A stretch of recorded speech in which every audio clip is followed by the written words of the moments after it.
बिस्मिल्लाहिर्रहमानिर्रहीम। अस्सलाम वालेकुम नाज़रीन, आप यूट्यूब चैनल देख रहे हैं, मैं इमरान खान हूँ। नाज़रीन, नोटिफिकेशन तो अभी तक नहीं आया। अब जब मैं आपसे बात कर रहा हूँ, जो आर्मी चीफ को नया नोटिफिकेशन मिलना था कि 5 साल तक वो कंटिन्यू करेंगे, वो अभी तक नहीं आया। आएगा, कब आएगा, नहीं आएगा, ये बहुत सारी चेमगोइयाँ हो रही हैं। लेकिन एक बात तो बड़ी क्लियर है कि नवाज शरीफ और आसिम मुनीर साहब को आपस में ही सौदा करना पड़ेगा, क्योंकि मेरी दानिश में आसिम मुनीर जैसा जर्नैल नवाज शरीफ साहब को मिलेगा नहीं, जो इस लेवल तक मामलात को ले जाए जहां तक आज तक पाकिस्तान का कोई जर्नैल नहीं ले जा सका। पाकिस्तान में डिक्टेटर्स भी आए हैं, पाकिस्तान के अंदर बड़ी तबाही फिरी रही है, जमहूरियत को बहुत मरतबा अंडरमाइन किया गया, लेकिन इसके बावजूद ये पहली मरतबा पाकिस्तान में कोई ऐसा मिलिट्री जर्नल आया जिसके दौर में ख़वातीन तक के ऊपर हाथ डाला गया, बहुओं, बेटियों और बहनों तक पे हाथ डाला गया। इस लेवल तक आज तक पाकिस्तान की तारीख में कोई जर्नैल नहीं आया था। चादर और चार दीवारी फिर भी महफूज रही थी, चाहे वो ज़िया-उल-हक का दौर हो, चाहे वो किसी का भी दौर हो। अयूब खान के दौर में फ़ातिमा जिन्ना मादर मिल्लत के ऊपर अटैक किया गया, उनके ऊपर घटिया चीज़ें की गई, लेकिन जो ख़वातीन थी, नॉर्मली जो अवाम थी, वहाँ पे ख़वातीन महफूज रहीं। लेकिन इस मरतबा माओ, बहनों, बेटियों, बहुओं का भी ख्याल नहीं रखा गया। तो नवाज शरीफ को इस लेवल तक जाने वाला दूसरा कोई और जर्नैल मुझे नहीं लगता कि मैसर होगा जिस हद तक आसिम मुनीर साहब गए हैं। तो सौदा आसिम मुनीर और मियाँ नवाज शरीफ साहब के बीच में ही होगा, जो मर्जी कर लें। अब नोटिफिकेशन जो है, इसमें अफसार आलम साहब ने भी एक स्टेटमेंट दे के एक नई कहानी सुना दी है, और जो अफसार आलम साहब कहानी सुना रहे हैं वो गवर्नेंस की है। वो मैं आपको बताता हूँ क्या है, लेकिन मेरे ख्याल में वो भी छोटा इशू है। गवर्नेंस पाकिस्तान की मिलिट्री एस्टेब्लिशमेंट यानी फौजी क़यादत या सियासी क़यादत का तो इशू ही नहीं है। इनका इशू पाकिस्तान भी नहीं है। इनका इशू अपना अपना ज़ाती मफाद, अपनी अपनी सियासत और अपनी अपनी कुर्सी है, और उसके लिए ये दुबले हुए फिरते हैं। अब देखें ना, अफसार आलम कह रहे हैं कि फ़ौज सिविलियन हुकूमत पर उंगलियाँ उठा रही है कि उनसे मईशत नहीं चल रही, और ना ही तकर्रियाँ मेरिट पे हो रही हैं, काबीना में करप्ट लोग लगाए गए हैं। दूसरी तरफ जो सिविल हुकूमत है वो अपनी कारकर्दगी बेहतर करने की बजाय ये कहती है कि आप कौन सा दूध से धुले हुए हैं, आपके अंदर भी तो फलां फलां बंदा इतना इतना माल बना रहा है। इल्ज़ामात के खेल में नुकसान पाकिस्तान का हो रहा है और पाकिस्तान के लोगों का हो रहा है। हकीकत यही है कि सिविल मिलिट्री दोनों अतराफ करप्शन और नाअहल अफराद दोनों तरफ मौजूद है। अच्छा, ये अब अफसार आलम साहब कह रहे हैं कि वो ये हकीकत जानते हैं। अफसार आलम वो सहाफ़ी हैं जो इस वक्त एस्टेब्लिशमेंट के चहीते हैं, और एस्टेब्लिशमेंट की तरफ से उन्हें सत्ते खैर है, और आजकल उनका सर कढ़ाई में है, सारी उंगलियां घी में। तो आजकल तो वो कुछ भी कह सकते हैं, लेकिन उनका ये मानना है कि चाहे PMLN की हुकूमत है जिसके वो बड़े करीबी हैं, नवाज शरीफ साहब ने उनको ओहदे भी दिए माजी में, वो नवाज शरीफ और मरीम नवाज की गाड़ी में ट्रैवल भी करते हैं, और बड़ी कुर्बतें हैं उनकी शरीफ ख़ानदान के साथ, और साथ में उनकी मिलिट्री एस्टेब्लिशमेंट के साथ भी बड़ी कुर्बतें हैं। तो वो ये कह रहे हैं कि ना सिर्फ जर्नैल करप्ट है इस वक्त, वो 2 नंबरी और बेईमानी कर रहे हैं, बल्कि जो PMLN की कैबिनेट है वो भी करप्ट है, वहाँ पे भी 2 नंबरी और बेईमानी हो रही है, और उनका ये फरमाना है कि काफ़ी ज़्यादा हो रही है। ये इस हकीकत से पर्दा उठा रहे हैं अफसार आलम साहब। अब मामला है क्या? देखिए, पहले तो ख्वाजा आसिफ साहब का स्टेटमेंट आप देख लें कि ख्वाजा आसिफ साहब ने इसमें क्लैरिटी लेकर आए, और उन्होंने कहा जी कि ये जो नोटिफिकेशन है इसके बारे में गैर ज़रूरी और गैर जिम्मेदाराना क्या सराहियाँ हो रही हैं, और इस अमल का आगाज़ कर दिया गया है। एक नोटिफिकेशन ही लिखना है, अमल का आगाज़ कर दिया गया है। वज़ीर आज़म जल्दी वापस आ जाएंगे, मुनासिब वक्त पर नोटिफिकेशन जारी कर दिया जाएगा, और क्यास आराइयाँ ना की जाएँ।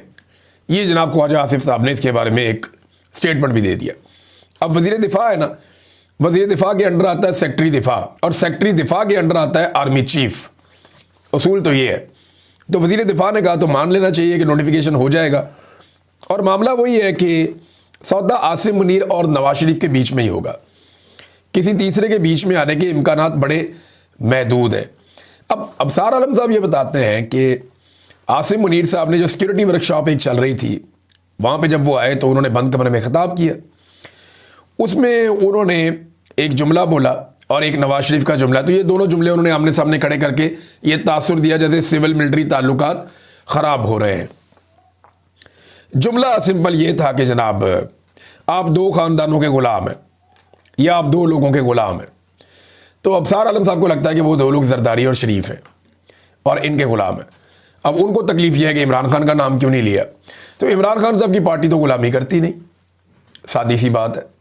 मैंने देखा पाकिस्तान तरीके इंसाफ के लोगों ने जितनी इमरान खान पे तनकीद की कोई सोच भी नहीं सकता।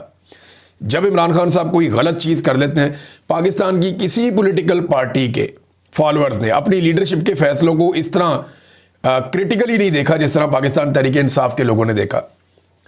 चाहे वो उस्मान मुज़दार का फैसला हो, चाहे वो दीगर फैसले हों, तो इमरान खान साहब के सही फैसलों को जिस तरह सपोर्ट करते हैं पाकिस्तान तरीके इंसाफ के लोग या कारकुन, उसी तरह जब उन्हें लगता है कोई फैसला गलत है तो वो उसके सामने भी आकर खड़े होते हैं।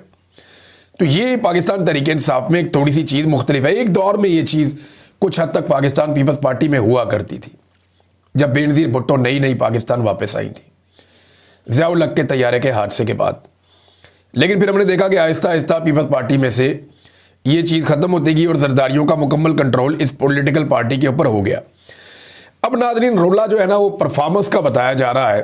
फौजी कहते हैं कि सिविलियन काम नहीं कर रहे, सिविलियन कहते हैं कि फौजी काम नहीं कर रहे। वो कहते हैं जी हम काम करें, आपकी ख्वाहिशें पूरी करें। तो देखें, इसको ज़रा और सिंप्लीफाई कर देते हैं। इसको मज़ीद सिंपल आप ऐसे कर दें कि काम चल ही नहीं रहा। अब आप चाहे एक के ऊपर डालें या दूसरे के ऊपर डालें, काम चलना ही नहीं है। ये जो कह रहे हैं ना फौजी भी पैसे कमा रहे हैं, शहजाद अकबर साहब ने एक खबर दी। उन्होंने बताया कि जनाब एक बड़े फौजी का भाई उठाया गया, बड़ा बदनाम है। तो कुछ अर्सा पहले मुझे कुछ लोगों ने बताया कि ये बंदा जो उठाया गया है, ये खुद तो फौजी नहीं है लेकिन बहुत बड़े फौजी ऑफिसर का भाई है। ये दुबई में बैठ के मादनियात के और पेट्रोलियम के सौदे करता है और ये अरबों रुपए के सौदे करता है और ठेकों के जो है वो कारनामे सर अंजाम देता है। अब ये कहानियाँ इसके बारे में मार्केट में काफ़ी दिनों से थी, लेकिन उसके बाद अब पता चलता है, जो शहजाद अकबर साहब की खबर है कि ये बंदा गिरफ्तार हो जाता है। गिरफ्तार क्या होता है, उठा लिया जाता है। फिर ये कहता है जी मैं अकेला तो नहीं, मेरे साथ तो वो भी है, वो भी है, वो भी है, वो भी है, ये सारे मेरे पार्टनर हैं, फलाना फलाना भी इन्वॉल्व है। तो यहाँ तो जिसको हाथ लगाओ, वो तरबूज वाले कहते हैं ना, जड़ा पन्नो ही लाल है। तो जिस तरबूज को खोलते हैं वो अंदर से लाल ही निकलता है। यानी जिसको हाथ डालते हैं उसने भी अरबों रुपए हड़प किए हुए होते हैं, जिसको हाथ डालते हैं वो करोड़ों से नीचे तो बात ही नहीं बनती।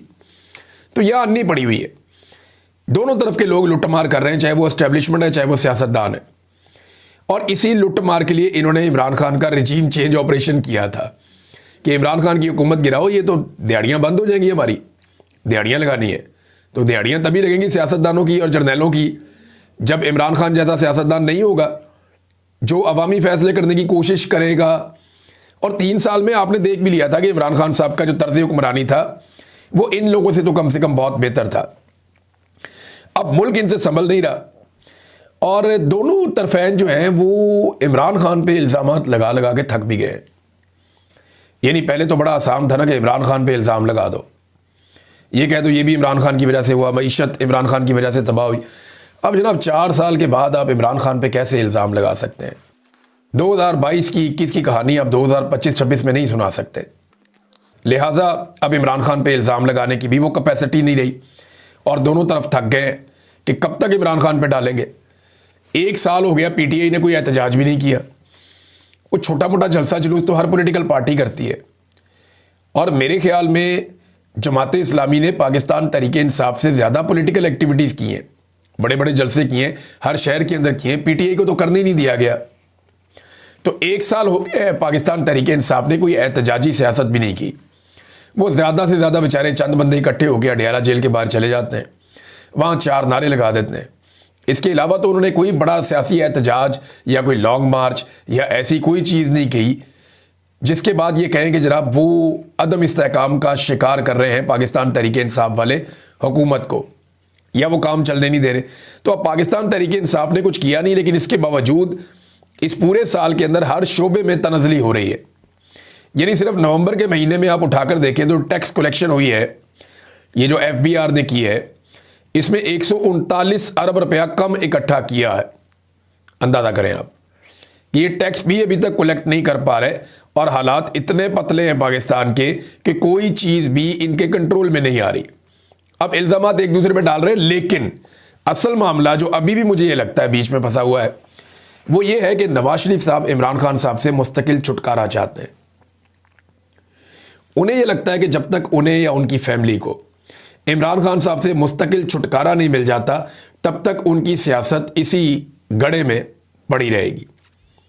एस्टेब्लिशमेंट ये जानती है कि अगर इमरान खान साहब से कोई मुस्तकिल छुटकारा मिल गया शरीफ और जरदारी और मौलाना को या इनके ख़ानदानों को, तो इन्हें कंट्रोल करना नामुमकिन हो जाएगा, क्योंकि ये इमरान खान से ही तो डरते हैं। और अगर इमरान खान का डर निकल गया बीच में से, तो फिर उसके बाद ये हमारे गले पड़ जाएंगे और ये अपनी मनमानी शुरू कर देंगे। तो अब यहाँ पे आके मामला मुझे लगता है फंसा हुआ है और नोटिफिकेशन भी फंसा हुआ है। लेकिन नोटिफिकेशन हो जाएगा और सौदा आसिम मुनीर और नवाज शरीफ के बीच में ही तय होगा, क्योंकि ये नेचुरल अलाइंस है। दोनों इमरान खान से डरते हैं और डर की आप देख लेना, आपको नज़र भी आ रहा है डर। ताहयात इस्तिस्ना के अंदर भी आपको डर नज़र आ रहा है, नवाज शरीफ की बातों में भी आपको डर नज़र आता है, नवाज शरीफ ने जिस किस्म का बूट पॉलिश किया है उसके अंदर भी आपको डर नज़र आता है। तो डर तो है और डर पे कंट्रोल नहीं कर पा रहे, तो ये नोटिफिकेशन हो जाएगा। अब अगर मंगल से पहले नोटिफिकेशन हो जाता है तो मंगल को इमरान खान साहब की बहनों की मुलाकात भी हो सकती है। लेकिन अगर नोटिफिकेशन नहीं होता तो फिर मामला आगे बढ़ जाएगा। अब देखते हैं, एक टाइम और दिया है पाकिस्तान तहरीक-ए-इंसाफ ने, इस दौरान में क्या होता है। नाज़रीन, अता तारड़ साहब ने इमरान खान साहब की बहनों को एक ताना दिया।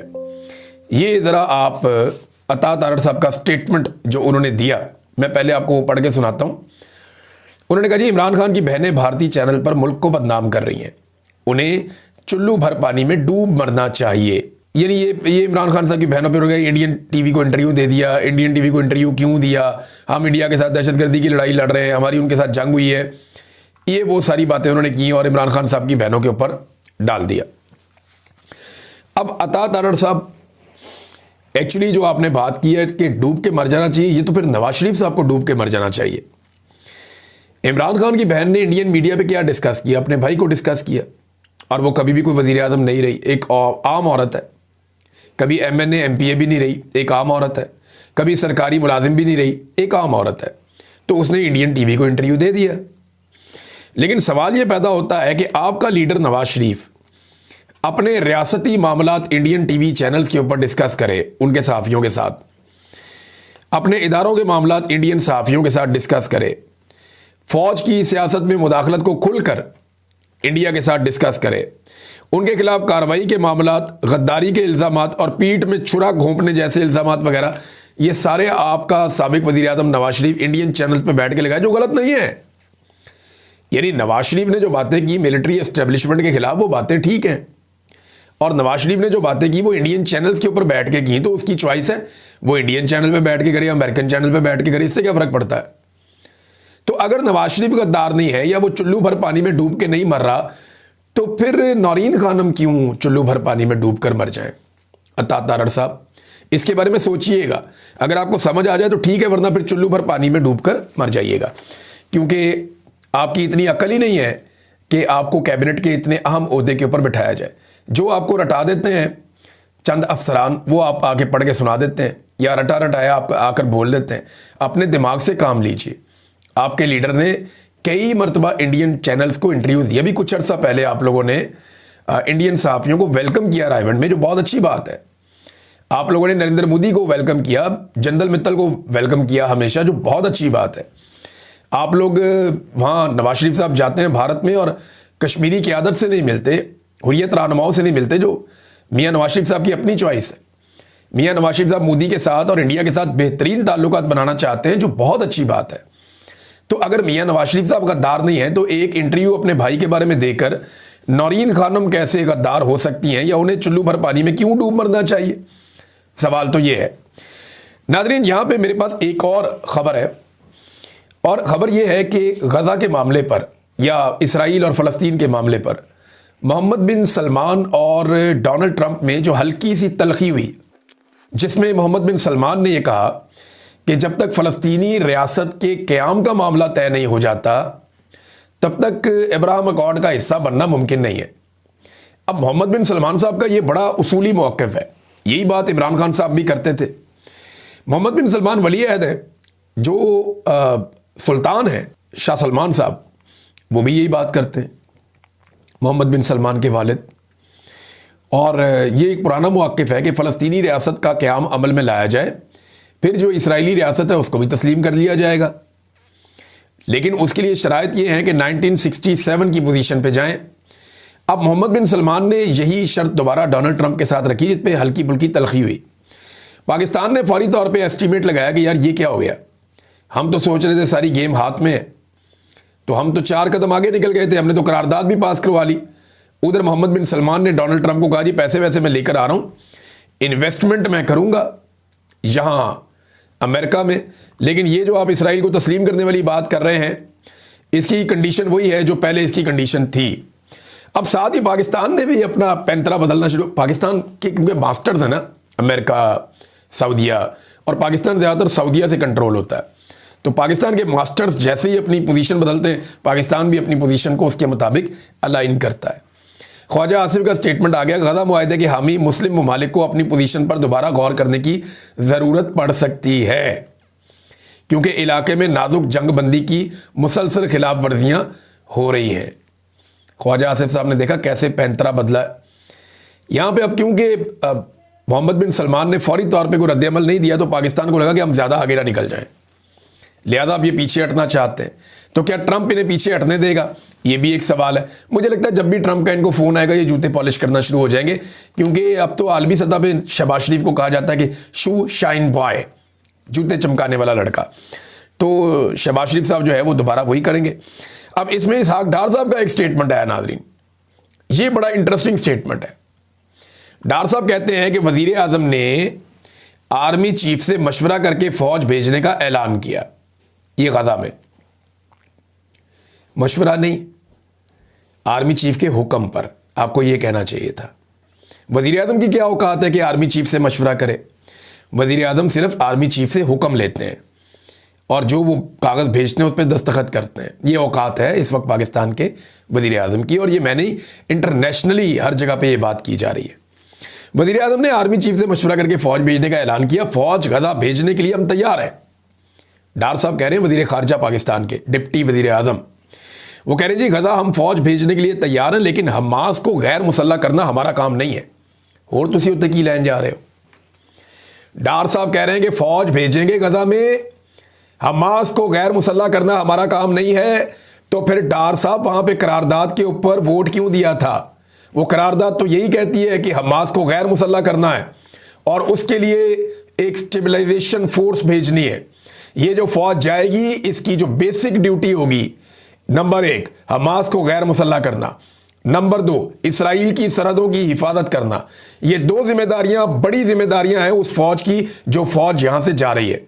अब डार साहब कह रहे हैं जी हमास को गैर मुसल्लह करना हमारा काम नहीं है, तो और आप वहां पे ट्रैफिक कंट्रोल करने जा रहे हैं गजा में, या वहां पे इमदादी सरगर्मियों में हिस्सा लेने जा रहे हैं गजा में, या वहां तेल के कुएं ढूंढने जा रहे हैं आप गजा में, या आप वहां क्या करने जा रहे हैं? फिर भाई फौज का काम लड़ाई करना होता है, और क्या काम होता है? तो लड़ने का काम ही करना है फौज ने। अब इसराइल से तो आपने लड़ना नहीं है, उनके साथ मिलके तो आपने करारदाद पास करवाई है, तो लड़ना तो आपको फलस्तीन के साथ पड़ेगा। तो ये नैरेटिव आप ना बनाए, आपकी फौज वही काम करेगी जो डोनाल्ड ट्रंप के तैनात किए हुए ऑफिसर्स वहां पे हुक्म देंगे। वो करना पड़ेगा, उसके अलावा गुजारा नहीं है, वो करना पड़ेगा, तभी तो आपके मामला हल होंगे। नादरीन, NA-18 हरीपुर, उसके हवाले से एक इंक्वायरी का हुक्म दे दिया। वज़ीर आला सुहेल आफरीदी ने NA-18 हरीपुर ज़िमनी इंतखाबात की इंक्वायरी का फैसला कर लिया। ये शफ़ी जान साहब जो तर्जुमान है वज़ीर आला के और ये मामले ख़ुसूसी भी हैं, उन्होंने ये बयान जारी किया। और सुहेल आफरीदी ने NA-18 हरीपुर के ज़िमनी इंतखाबात में पार्टी को इंक्वायरी का इख्तियार दे दिया। ज़िमनी इलेक्शन में क्लास 4 से लेकर डिप्टी कमिश्नर तक सबकी मुकम्मल इंक्वायरी होगी। किसी भी एहलकार या अफसर के मुलव्वस होने पर सख्त तादीबी कार्रवाई होगी। हमें यकीन है कि सूबाई हुकूमत के मातहत मुलाजमीन और अफसरान धांधली में मुलव्वस नहीं, फिर भी शफाफियत के लिए इंक्वायरी कर रहे हैं। ज़िमनी इंतखाबात में मुबैना धांधली पर इलेक्शन कमीशन को रेफरेंस भेज रहे हैं। प्रिसाइडिंग अफसरान के बयानात और बयान हल्फी कलमबंद किए जा रहे हैं। ये मामले में अगर पाकिस्तान तहरीक इंसाफ ठीक तरीके से हैंडल कर गई ना, तो यहाँ धांधली में इनकी जान फंस जाएगी PMLN की, और पूरे पाकिस्तान का इलेक्शन एक्सपोज होगा। क्योंकि देखिए सारे प्रिजाइडिंग ऑफिसर वहीं से हैं और उन्होंने ही फॉर्म 45 जारी किए हैं। अब PTI के पास सारे के सारे फॉर्म 45 हैं, उन्होंने वो फॉर्म 45 लेकर जाने और प्रिजाइडिंग ऑफिसर से बयान हल्फी लेने हैं कि जनाब ये वाले जो फॉर्म 45 है ये हमने जारी किए हुए हैं। और जब वो ये बता देंगे कि ये वाले फॉर्म 45 हमने जारी किए हुए हैं, तो उन फॉर्म 45 की बुनियाद के ऊपर पूरे इलेक्शन का रिजल्ट तब्दील हो जाएगा, इलेक्शन कमीशन भी फंस जाएगा, ये मामला अदालत में भी जा सकता है, मामला चलेगा लंबा। लेकिन ये है कि एक्सपोज बहुत बुरी तरह हो गए धांधली वाले इलेक्शन के हवाले से पाकिस्तान की वफाकी हुकूमत और एस्टेब्लिशमेंट। अब तक के लिए इतना ही, अपना ख्याल रखिएगा, अपने चैनल का भी। अल्लाह हाफ़िज़।